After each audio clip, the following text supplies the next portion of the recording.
Hi, everybody. This is John Murphy at Murtech.com with your daily news update. Okay, here we are on July the 3rd. Happy 4th of July Eve. We've got some great information for you.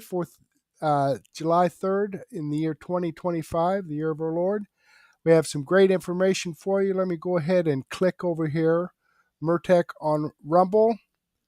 This is the video that you're watching right now. Let me go ahead and close this out, this live chat, and slide down here and open the description box. We have information from Awaken with JP, also from Black Conservative Perspective, Dr. Steve Turley, and USA Watchdog. We got a lot of great information. But before we get into that, let me give a shout out here, a few shout outs to Patty D, just started following my channel. Risk 7 just started following my channel. Media Expert 147 just started following my channel. Uncle Ben Touch just started following my channel. And Mary I'm sorry. Anyway, Mary just started following my channel. Okay, so thank you very much, folks, for following my channel. I greatly appreciate that. I hope you're tuned in, and I hope you enjoy the content. All right. We also have comments from Debbie BS on my episode 1611.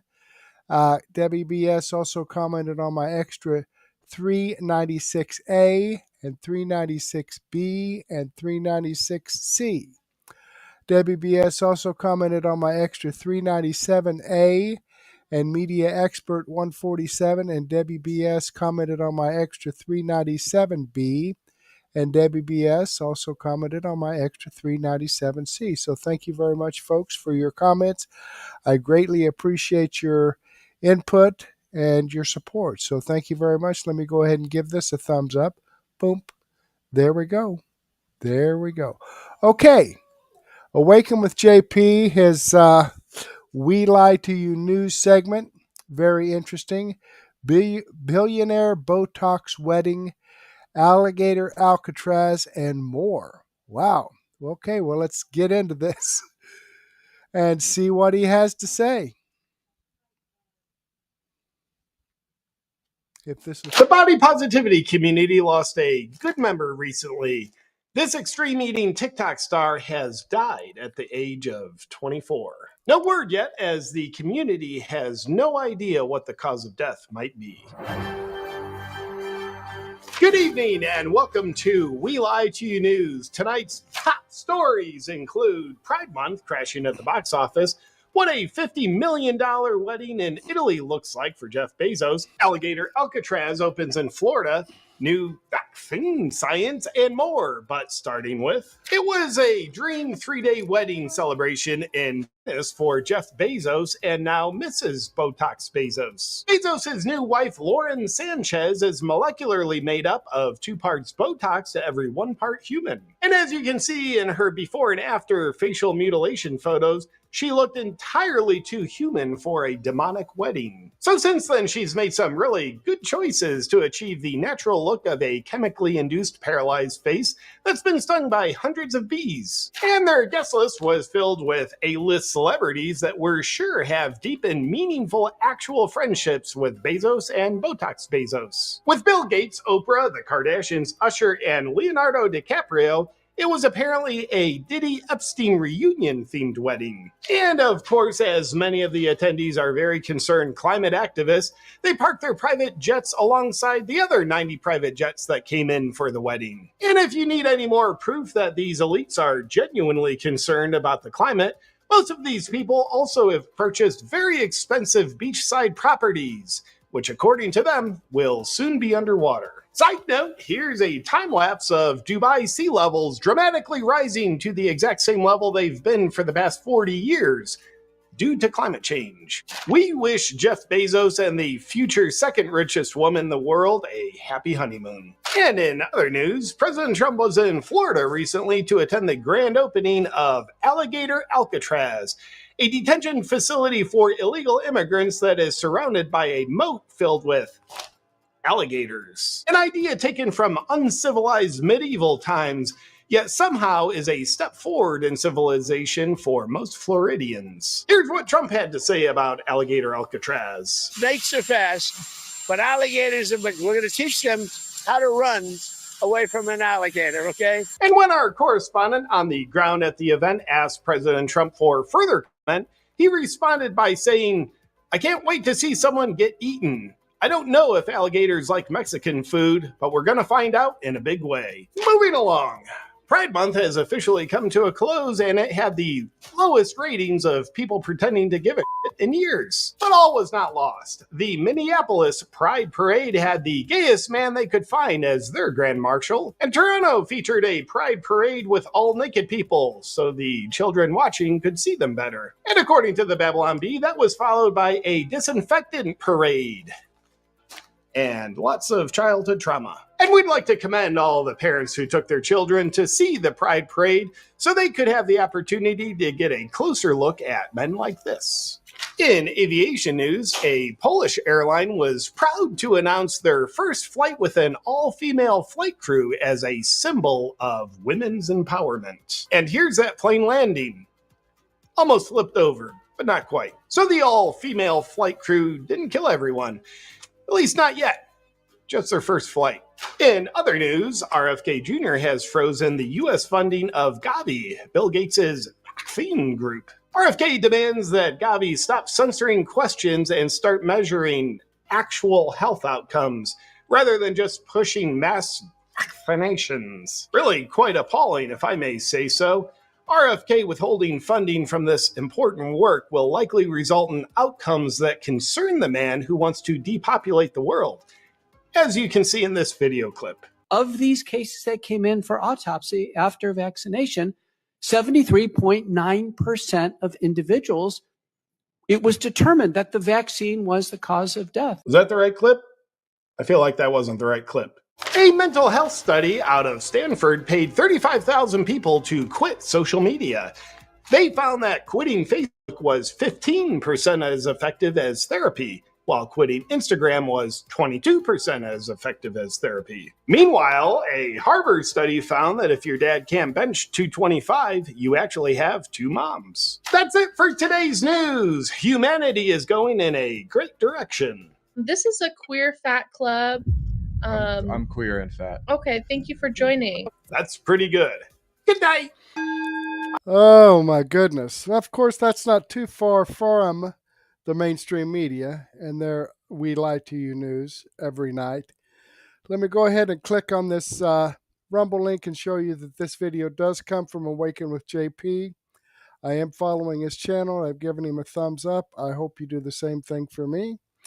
Okay, let's get back here and get to a little serious business. All right, let me share the screen here. There we go. Yeah, let's get back here to this. Okay, Black conservative perspective. Trump scores massive victories with stunning trade deal, and CBS caving to paying millions in lawsuit. Wow, that sounds kind of interesting. Let's take a listen to that. He's getting W out the W out the W out the W. Okay, I think I'm starting to gain some weight again because of all the W's that we've been eating lately. I'm just saying. We have a buffet full of W's. And again, today we got a couple of W's to talk about, including a big W over CBS, okay, which obviously has liberals upset because they have decided that they're going to settle for, at the very least, $16 million. Okay, they're going to have to pay President Trump for editing the Kamala Harris interview in her favor. So, y'all, on today, I am disappointed. I am disappointed in Paramount CBS. What in the hell do y'all mean y'all settled for $16 million overnight? Over this 60-minute interview that happened when he was running against Kamala Harris, talking about the interview was misinformative and misedited. But yet y'all felt the need to tell us that y'all gave them the $16 million, but it came with no apologies because y'all felt like y'all didn't do anything wrong. But yet y'all gave this person $16 million. And then to top it off, it's going to tell us to try to bring some sort of comfort or put some type of Band-Aid on the wound, talking about, oh, it came with no apologies and it is not going directly into his bank account. It is going to future endeavors as the president towards his presidency, and the rest is going into his presidential library. What? We don't give a damn about that. We felt like y'all just bent the hell over, is what you just did. We believe in you. CBS? Bruh, CBS, come on, man. When y'all tell us a story or y'all say this is what happened, we believe it to be facts. You are fucking CBS. Why would you then give? I don't care that it didn't go into his personal bank account. Man, I feel like y'all just got fucked with no loop. Just bend you over. Just bent your ass over. And got jammed. Period. $16 million. CBS, Paramount, 60 Minutes. Very disappointed. Very disappointed. Yeah, so we're going to talk about that. But first, I want to talk about what I believe is much more important news, a much more important W, as President Trump has announced a historic breakthrough trade deal with Vietnam before the July, I believe, 9th deadline, okay, that is going to give the U.S. more access to their markets while at the same time protecting our market from Vietnamese imports, okay? So basically, this is a win for U.S. exporters, which hopefully will create jobs here in the United States of America because, again, we're going to have access to the Vietnamese market. And I want to go ahead and read this post here from President Trump so that people kind of get the gist of what this deal entails. So let's go ahead and get into it. It is my great honor to announce that I have just made a trade deal with the Socialist Republic of Vietnam after speaking with To Lam, the highly respected General Secretary of the Communist Party of Vietnam. It will be a great deal of cooperation between our two countries. The terms are that Vietnam will pay the U.S. a 20% tariff on any and all goods sent into our territory and a 40% tariff on any transshipping. Now, again, this is a big deal because the 40% tariff on transshipping is a direct shot at China, right? Because what China would do is that they would ship their goods through Vietnam in order to avoid the tariff from the U.S., right? So again, that is kind of how China was getting around the tariffs.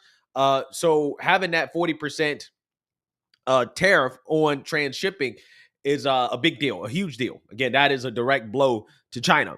In return, Vietnam will do something that they have never done before, give the United States of America total access to markets for trade.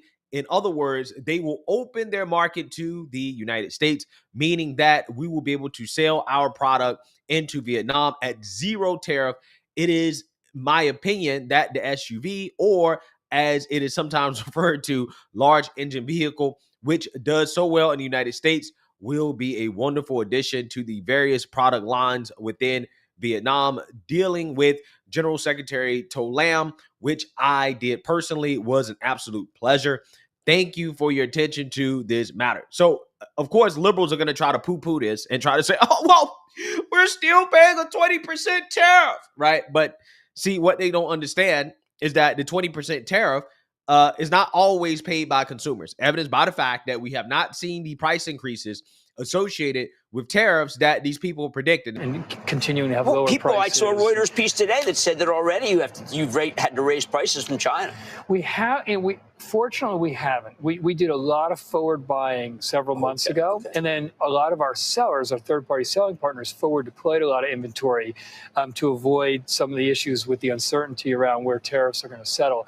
And we have so far not seen prices appreciably go up. I think some of that may be the forward buying and deployment I mentioned, but some of it is we have about 2 million sellers in our marketplace. And so even those that decide they're going to pass on whatever the tariff increase is in the form of price, there's probably going to be a number of sellers who decide they're going to take share and not increase price. Well, and so look, that diversity helps customers in our marketplace. Well, also, I mean, look, you guys are known. Yeah. So once again, let me explain how markets actually work in real life. Okay. Something that liberals can't seem to wrap their head around. Just because there's a 20% tariff does not mean that the price is going to go up 20%. That's not what it means, because there are some companies that are going to choose to take more market share. They're going to choose to eat the tariff, right, in order to sell more in their market. And again, it just depends on the elasticity of demand, of supply. It just depends on the market, right? Again, this is not cut and dry, right? I mean, markets are dynamic, okay? So there are going to be companies that choose to do different things. There's some companies that will raise prices. There's others who say, you know what, I'm not going to raise my prices. I'm actually going to keep my prices the same in order to gain more market share, right? In order to generate and drive more revenue, to take market share away from competitors who are raising the price. There are going to be some producers in Vietnam that are going to say, nah, we're going to lower the price in order to help U.S. businesses purchase more from us. Okay, so we will eat the tariff.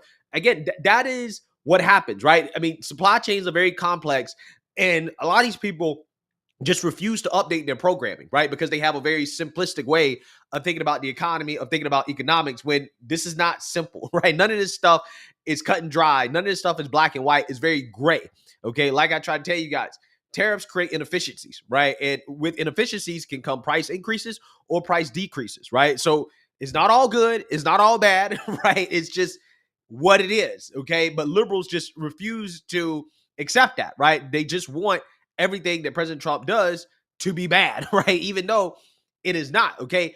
So again, in this case, what you have here is the U.S. bringing in more revenue from tariffs while at the same time opening up markets for American producers to sell more, okay? Which is going to lead to more jobs, okay? So without further ado, I want to react to some more details about this trade deal being discussed on CNBC. Deputy Treasury Secretary joins us now from the White House, Michael Falkender. It's a pleasure to have you here. Welcome. Great to be with you this afternoon. So with Vietnam, can you tell us, is that 20% now the new level, or is it 20 on top of the existing rates? So it brings us to kind of 30-ish and change. So yeah, thanks for having me. We're still putting together the press release that the U.S. Trade Representative is going to be putting out that provides all of those details. But what I can say is this is a huge win for the American people, for the American farmer. The fact that we have opened up the Vietnamese market in ways that we never have before, and that we are providing the incentives that manufacturing takes place here in the United States rather than taking place in China or routing through Vietnam from China. This is a huge win for American industrial base, and it's going to be on top of the win we're going to have on the One Big Beautiful Bill that's on the verge of passing the House. Do you know when we might get that statement? Is that kind of an end of the trading day, end of the Friday, in the weekend, Monday? We are looking to have that out imminently, probably at the end of the trading day. Okay, excellent. So that would give us the kind of that granularity in terms of what export rates are. And again, as mentioned, Vietnam, our exports now would face no tariff. What about with Japan, Deputy Treasury Secretary? What can you tell us on that front? Do you expect there to be some more movement on their end to bring us closer to a deal before that deadline? Yeah, we continue to have conversations with a number of countries. We have already said that a number of other negotiations that are going on, we anticipate making announcements prior to the July 9th time period. And so those continue to happen between Treasury, Commerce, and the U.S. Trade Representatives. Japan is among those that we have had a number of conversations. We continue to make good progress with them and hope to have an announcement shortly on the progress that we have made. Yeah, so the Japan situation is interesting because President Trump has been lashing out at Japan over them not taking our rice. But they and others are so spoiled from having ripped us off for 30, 40 years that it's really hard for them to make a deal. You know, it's very hard.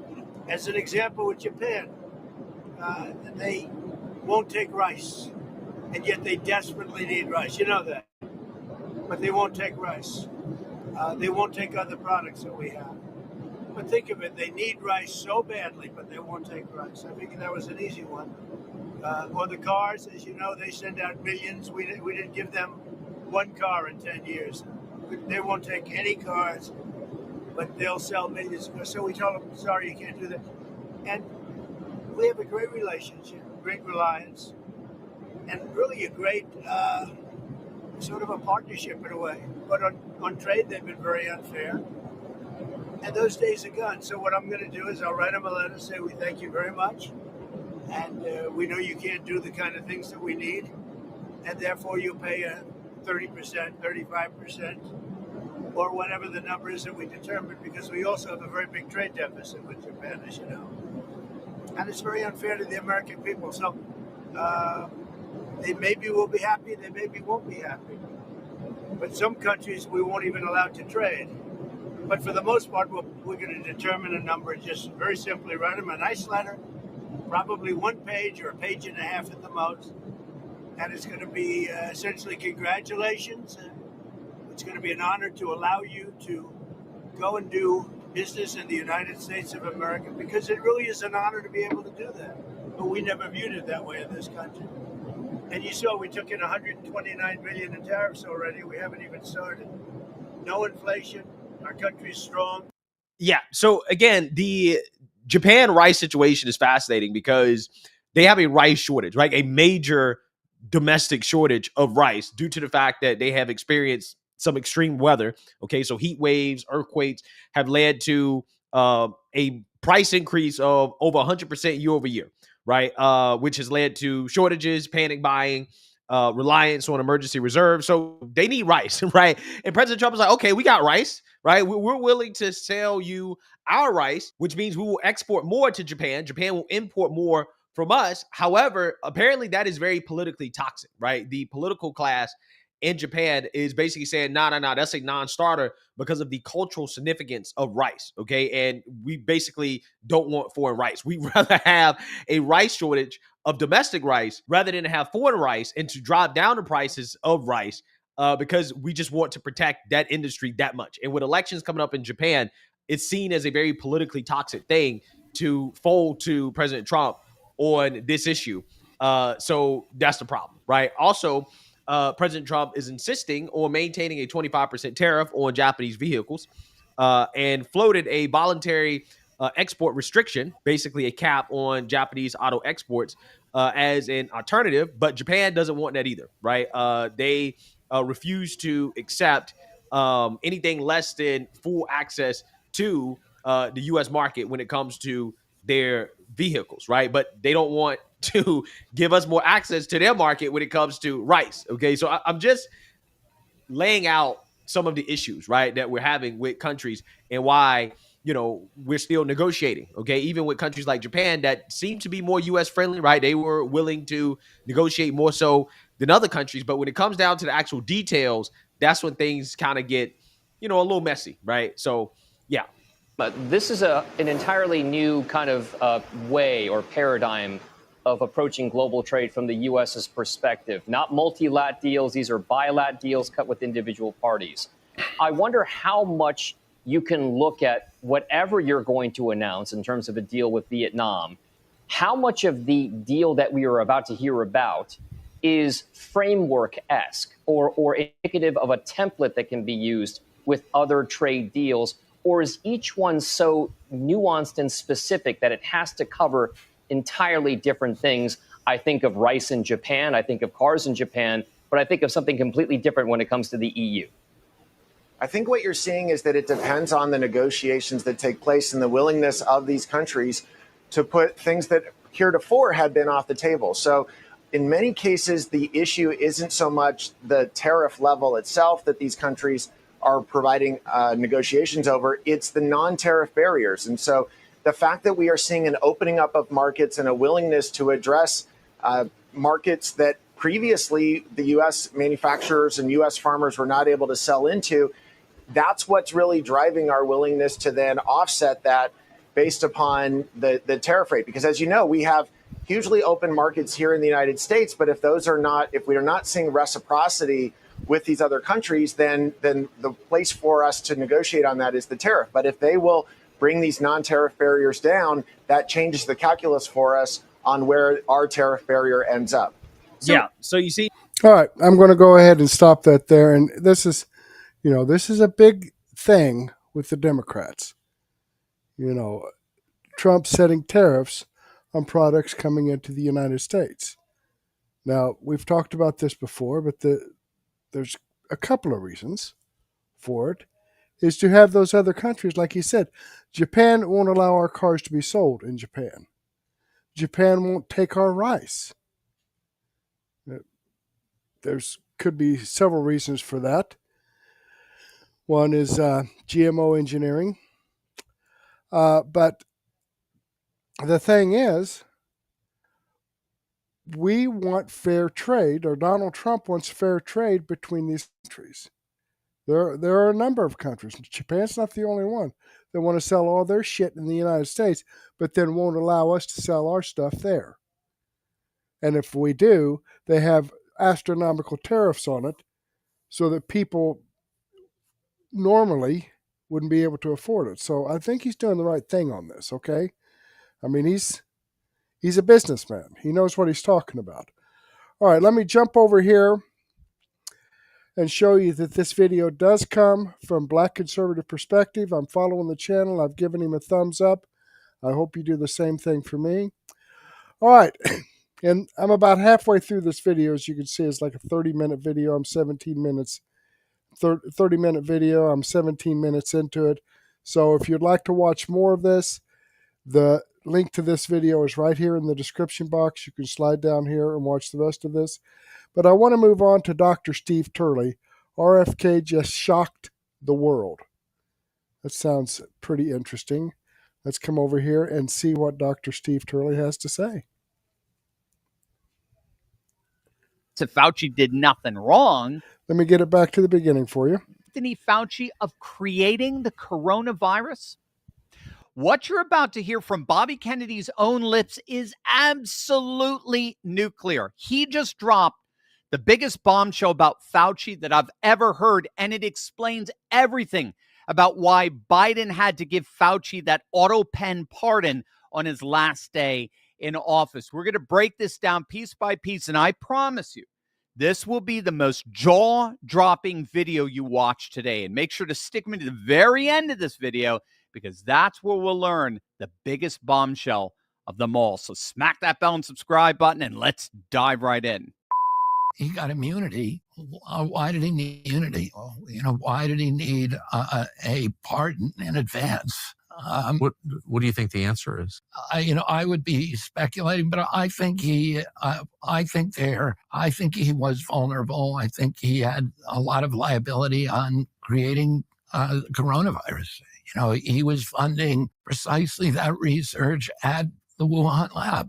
Yeah. And he was giving them the technology. He was giving them, he gave them not only the technology, the precise technology for developing that pathogen, and published about it, by the way. Let's stop right there. We'll pick up from there, because that's pretty juicy. That's huge. But I want to underscore what we all just heard there. RFK Jr. basically accused Anthony Fauci of being responsible for the entire pandemic. And obviously, that can no longer be dismissed as just another conspiracy theory. That's coming from the lips of the Secretary of Health and Human Services. Remember, RFK Jr. has access to all the classified data. He's got all the documents. He knows where the bodies are buried. And so when he says that Fauci's the one who basically caused the pandemic, he's got the receipts. And of course, it would seem rather obvious at the very least, if Fauci did nothing wrong, why would he need a preemptive pardon, auto pen and all? You don't need a pardon unless you think you might be prosecuted for something. And notice what the pardon covered. It covered, quote, any offenses from January 1st, 2014 through 2024. Any offenses. It's not just the period of time that the auto pen pardon covers.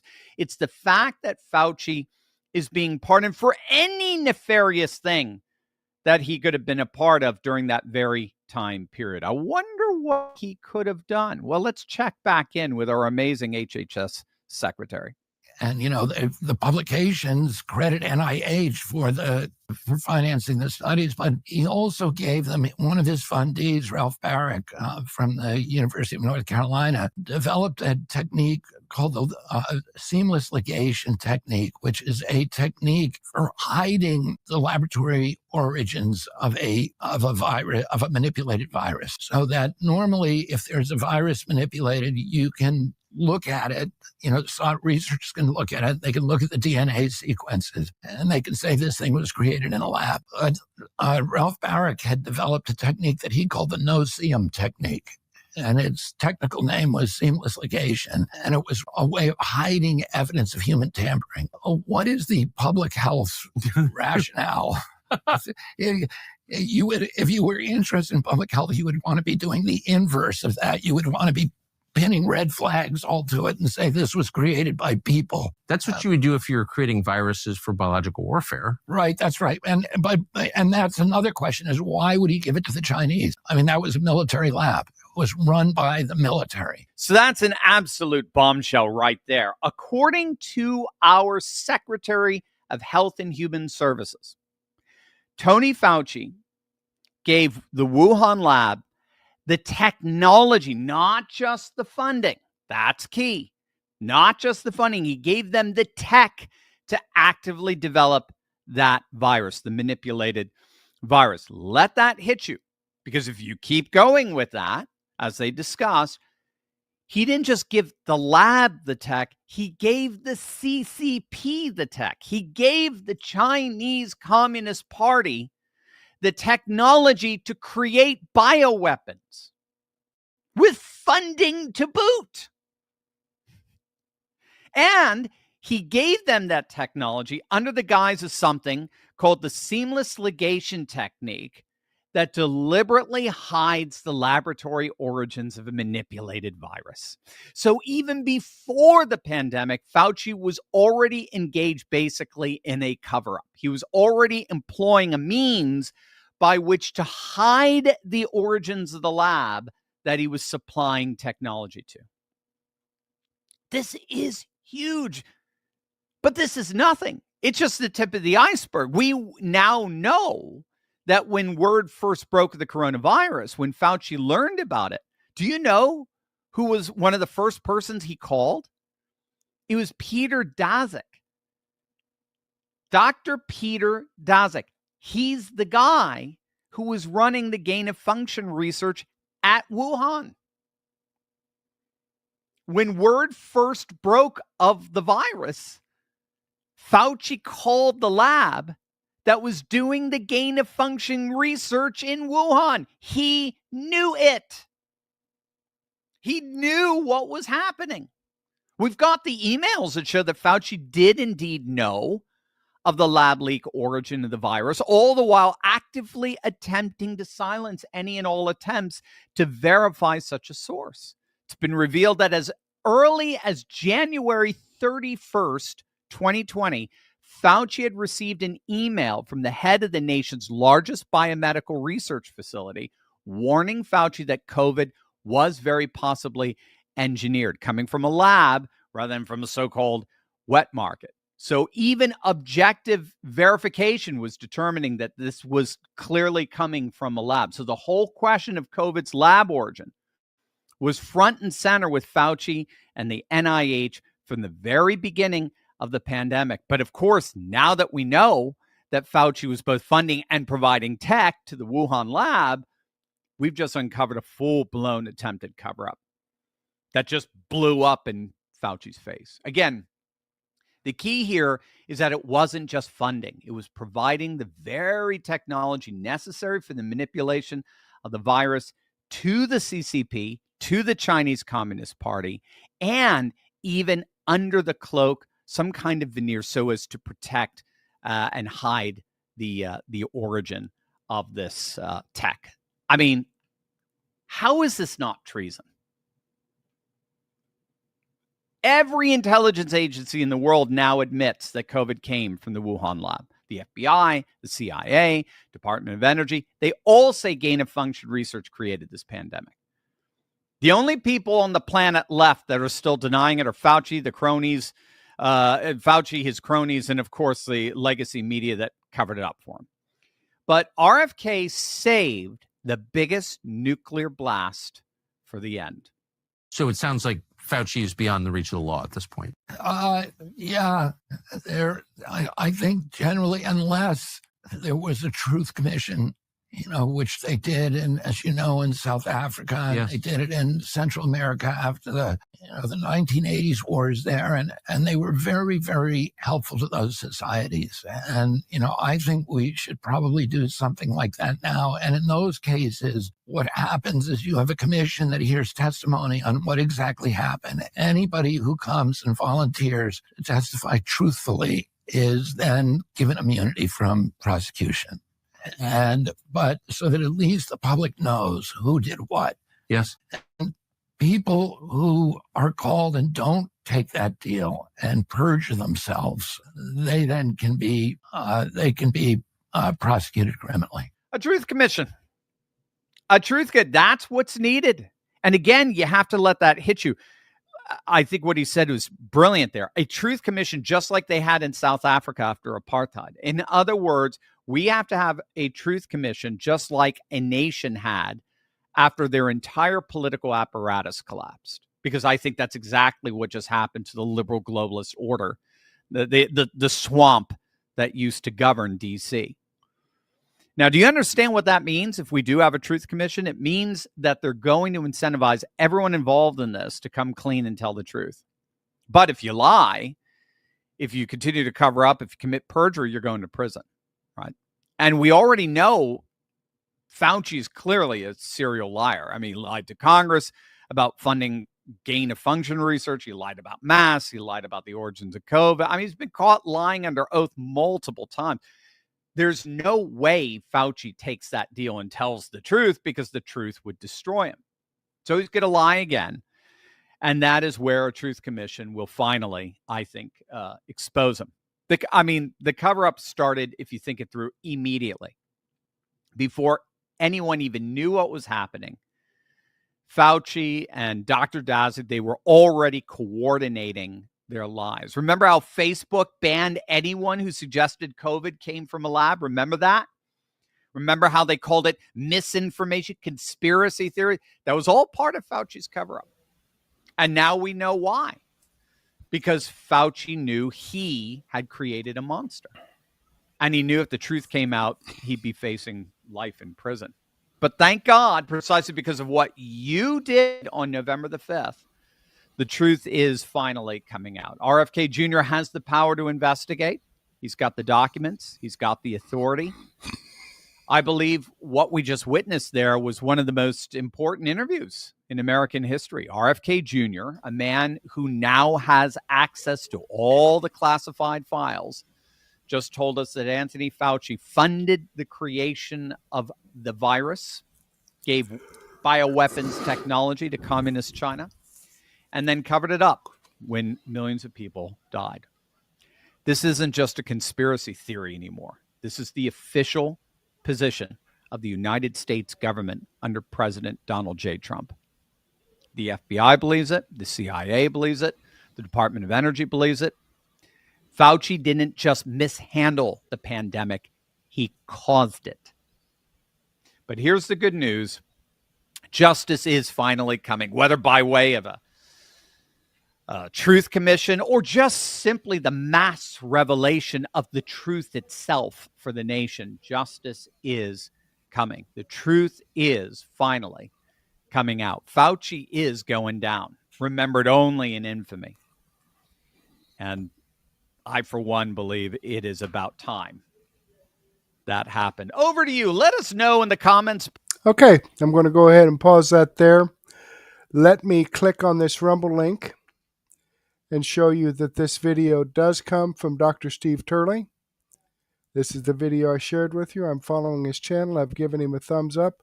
I hope you do the same thing for me. And whenever information like this comes out, folks, I try to share this with you because I'll tell you, this started the whole Biden in office, stealing the election, scaring people to stay home so they wouldn't go out and vote, use mail-in ballots, which is the biggest hoax, the biggest fraud they ever thought up. It's unbelievable. The more I hear about Dr. Quacky, the more disgusted I am and embarrassed that people in this country would believe bullshit like this. Okay?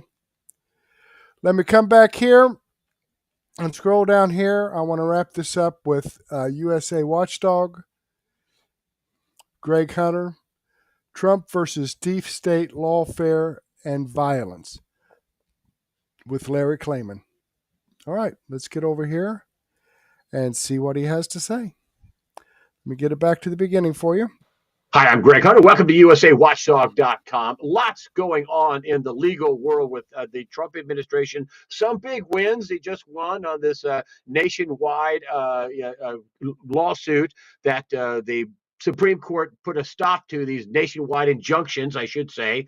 Also, but we're still having problems with judges, in the imperial bench trying to govern what Donald Trump is doing. A Biden judge says HHS layoffs, that's the secretary, RFK Jr., likely unlawful, halts Trump administration plans to downside agency. To talk about this and a lot of other big cases, the Otto Penn story, the what they're doing with that, which is huge. The FBI blocking investigations into the 2020 election with China printing ballots. We'll get to all of that. It's Larry Klayman at freedomwatchusa.org. Larry Klayman, thanks for joining us today on USAWatchdog.com. You're welcome. My pleasure, as usual, my good friend.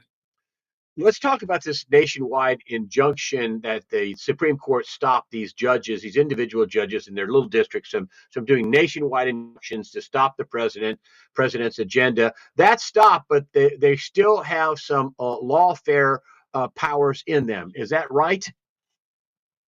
Yeah, I mean, let's explain what Justice Amy Coney Barrett did when she issued her ruling for the majority for 6 of the justices on the court. Of course, predictably, you had 3 of the leftists who didn't agree. What the decision says and what it stands for is that a ruling in one district of this country, say it's the Northern District of California where the left likes to go because it's very leftist, will only have applicability in that district or in that circuit if it's then going up on appeal and is affirmed on appeal, and only with regard to the parties involved. It doesn't extend beyond that. However, here's the catch-22, which no one has explained. There's been a lot of euphoria. Everybody thinks, according to what the government is saying, that everything's solved. It's not, because those decisions are still followed by judges in other districts as precedent. Now, a appellate court, when it makes a ruling, that's precedent. A lower court, it's more like guidance, okay, that judges can look at. But it still will have effect throughout the country. So it doesn't solve everything. However, there is also a loophole, and that is that if you bring a class action, which goes beyond just the parties that are in the case and will extend to other states, then it can have a nationwide application. And Judge Coney Barrett recognized that as well. But they made a correct decision. It's a very good decision. It's a start, but it's not a be-all and end-all. And there's so much more wrong about our legal profession that we still have to take it apart and put it back together in the way envisioned by our founding fathers. For instance, I think we need a case that puts in front of the Supreme Court their reconsideration of an earlier case many decades ago that gave themselves immunity and gave the lower court federal judges immunity. They should not have immunity. It's not in the Constitution.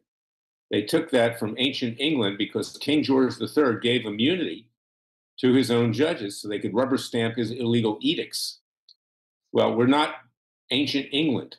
And although the Constitution makes a brief reference to common law, this court has the ability, the Supreme Court, to reject that. But of course they won't, because they want immunity for themselves and they want immunity for the lower court judges. But if judges knew that they were not immune from their decision making, then maybe they would be more honest. In fact, for sure, they would be more honest. So that's what we're talking about with this new Department of Judicial and Legal Accountability that we've created. Okay, so this is interesting, very interesting information, because I've always wondered how when a judge lets somebody off of a particular crime and then that person goes out and murders someone else or rapes someone else or whatever, why that judge doesn't hold some accountability, because I guess they're immune. They can let off whoever the frick they want. They can let off any serial killer.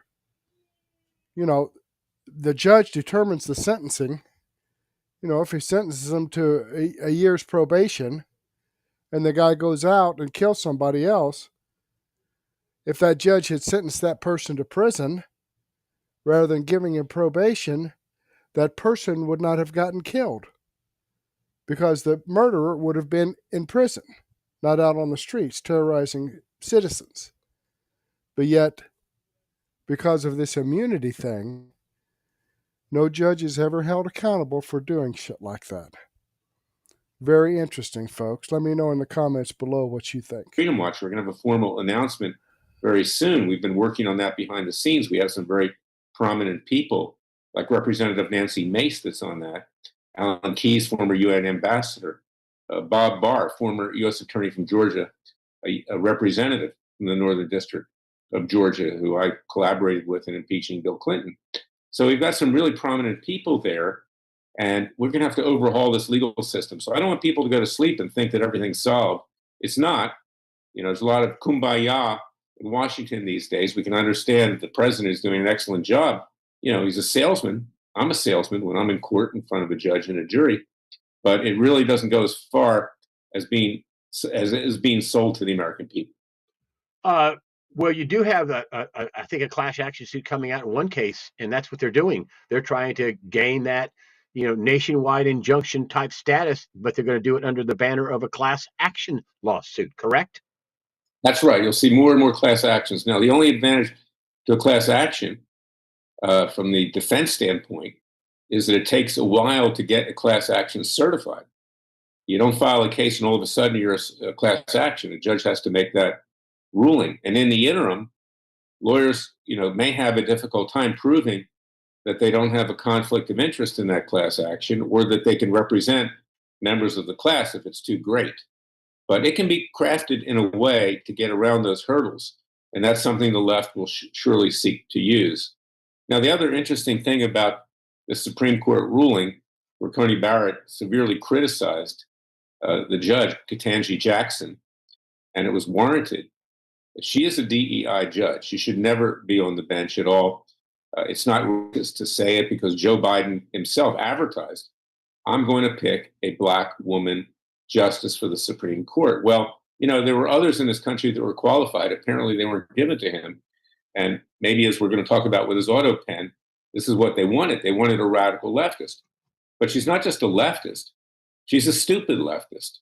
And Coney Barrett made a monkey out of her. No, I don't mean that in any racial sense. I just happen to use that word in this, because what she said was so nonsensical as to carry no weight. And what Coney Barrett said, in effect, was, look, you want an imperial judiciary, but you have problems with an imperial executive branch of the president.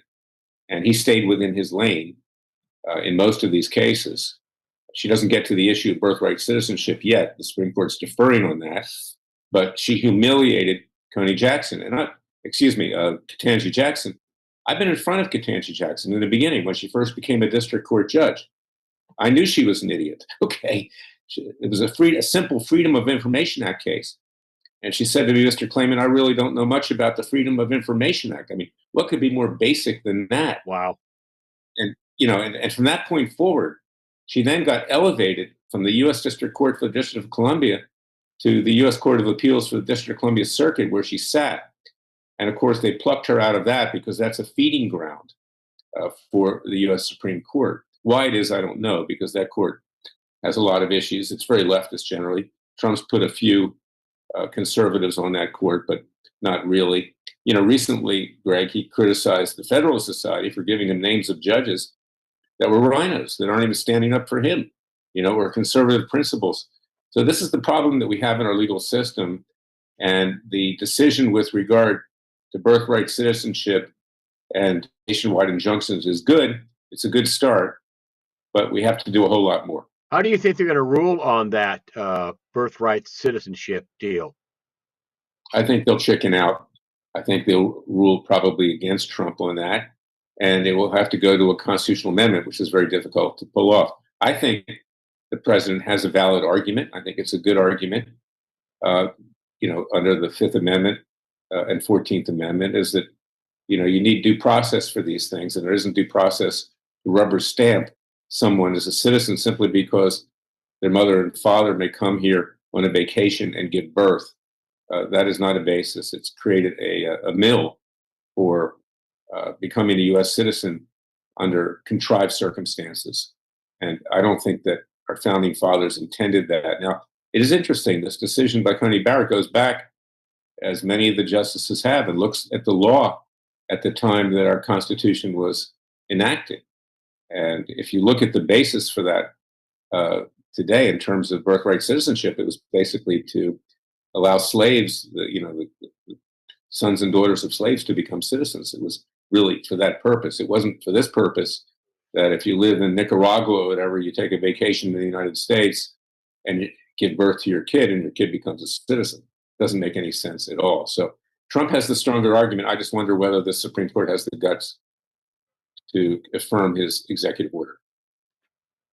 Okay, well, here's another one for you. And this is really something. Donald Trump, he is adamant he won the 2020 election. And Jerome Corsi says, yeah, he did. And the way they did it was they weren't the voting machines so much. It was the corruption in the voter rolls. But here we have, dirty FBI director, dirty FBI blocked investigation into 2020 Chinese mail-in voting scam. He blocked, the Chinese were printing ballots to make sure Trump didn't get elected, and this moron, this insanity administration got in for Biden in a voting scam to protect Chris Wray, who likely lied to Congress. This is outrageous. This is firing squad stuff. He knew that the Chinese were printing ballots and they were interrupting the Chinese, the CCP, and he let it go. He needs to be in front of a firing squad. This is treason. Does he not? I mean, this is a big deal, right? Yeah, he was an absolute disgrace. I mean, he was a chameleon. He was like Woody Allen's movie Zelig. Whatever president was in power, he would kiss their derriere because he's a bureaucrat and he wanted to just go along to get along. But he was also corrupt. And Trump was right to get rid of him.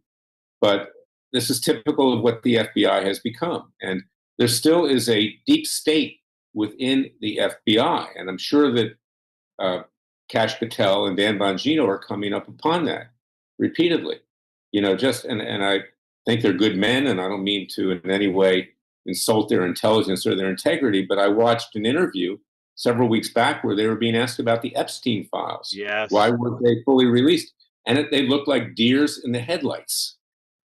Clearly, something's being covered up at the FBI about Epstein. There's no way that he committed suicide. And in all likelihood, the reason it's being covered up is because he may have been, and likely was, a CIA agent or some other intelligence operative, and he was using, Fantasy Island, so to speak, and all of these young girls, child rape, human trafficking, to set people up to blackmail them. That's something that the FBI and the CIA are very good at, I might add.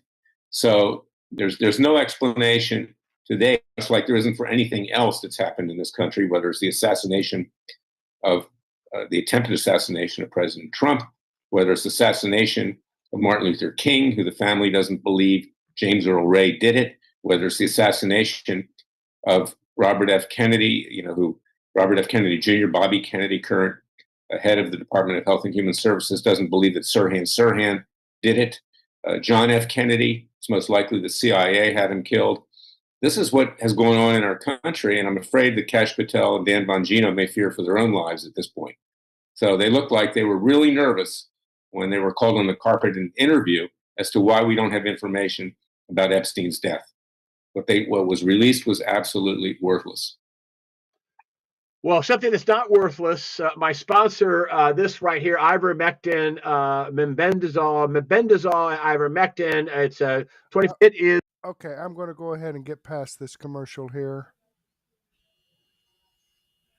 Product, and the left is being cut off. You hear more and more stories and more comments about how the Democrat Party is running out of money. And one of the ways they're running out of money, and I think they funded, these NGOs for these people to come into the country. That's how they got millions to come in. They were giving them free money. They were funding it. And one of the agencies that was funding it is USAID. And CNN is hyperventilating after Marco Rubio, the Secretary of State, officially shuts down USAID. And then we find out that USAID was involved in funding a color revolution in 2014 in Ukraine. Look what we got.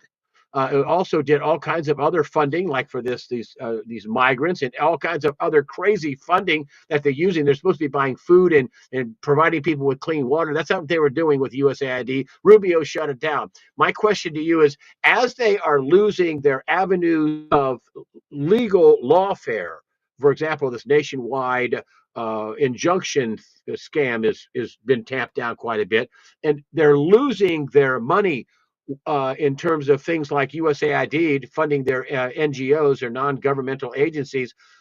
What does that do? What are they left with? Violence. That's what they're left with. And we see it happening. And we see calls to violence repeatedly, including this mayor-to-be in New York City, which advocates violence against Christians and Jews, a worldwide intifada, financed probably by George Soros and others. And that's why we at Freedom Watch are doing what we're doing to fight back with citizens' grand juries, citizens' trials, to hold these people accountable, finding ways to sue them. And we need your support at freedomwatchusa.org, freedomwatchusa.org to do that. It's very expensive. So we have to take them out legally, and we need to push back. Now, coupled with that, our bar associations in DC, District of Columbia, and New York, they're trying to eliminate conservative lawyers. So we're fighting against that too. They don't want us to be able to fight back in court. But they're Bolsheviks. That's what they are. We said that in the last show, Greg. They want us dead. They don't want us alive. They want us dead. And consequently, we have to be prepared also to defend ourselves. We have to defend our gun rights because they want to take the guns away from us. We want to use them in self-defense, not offensively. But yes, it's coming. And with each day that you see a Trump success, not only is he more at risk, and we need to protect him too, because they're probably, God willing, and we pray that nothing will happen. But probably those 2 assassination attempts are not the last from the left. And I fear also for his cabinet, for who's with him. But he's riding high. In April, we don't want to see him shot down, in the words of Frank Sinatra. And that's why we're working as hard as we can at freedomwatchusa.org. Okay, I'm going to go ahead and pause that there.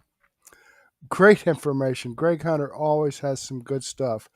Let me go ahead and click on this Rumble link here and show you that this video does come from Greg Hunter's USA Watchdog. I'm following the channel. I've given him a thumbs up. I hope you do the same thing for me. All right, let's get back here, and let me tell you folks, this information, again, I was only about halfway through, maybe a third of the way through this video with USA Watchdog, but right here's the link. If you want to click on it and go there and watch the rest of it, by all means, please do. It's great stuff. But these videos that I shared with you come directly from the producers' channels. I don't get any commissions or royalties for sharing this information out. I do it to give people a wide variety of information from a wide variety of producers that give you the information that you're not going to get on the mainstream media. Okay? Let me go ahead and do a quick refresh here on the screen. And okay, I've had 203 people watch this so far. I've got 26 people watching right now, and I've got 2 thumbs up. So, you know, if I could get 24 of you to slide down here and give me a thumbs up, that would be great. All right, I'd greatly appreciate that. Coming over here again to Murtech.com. As I said, these 4 videos that I shared with you are videos that I've shared on Murtech.com. Right there is Dr. Steve Turley, the video I shared from him. Right there is Black Conservative Perspective, the video I shared from him. Right down here is USA Watchdog, Greg Hunter, the information that I shared from him. These videos that I have here at Murtech.com, again, come directly from the producers. And this is a free site. I'm actually promoting their channels and their videos, by posting this information here on Murtech.com.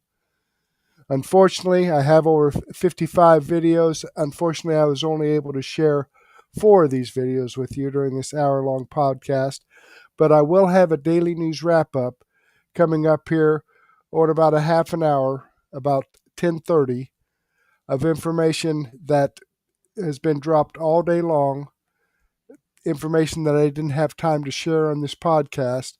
It'll keep you up to date and in tune with what's really happening, rather than having to rely on the lies and propaganda from the Democrats and the mainstream media. But in the meantime, I do want to thank you for your time. Hopefully, I'll get to see you again later, and may God bless.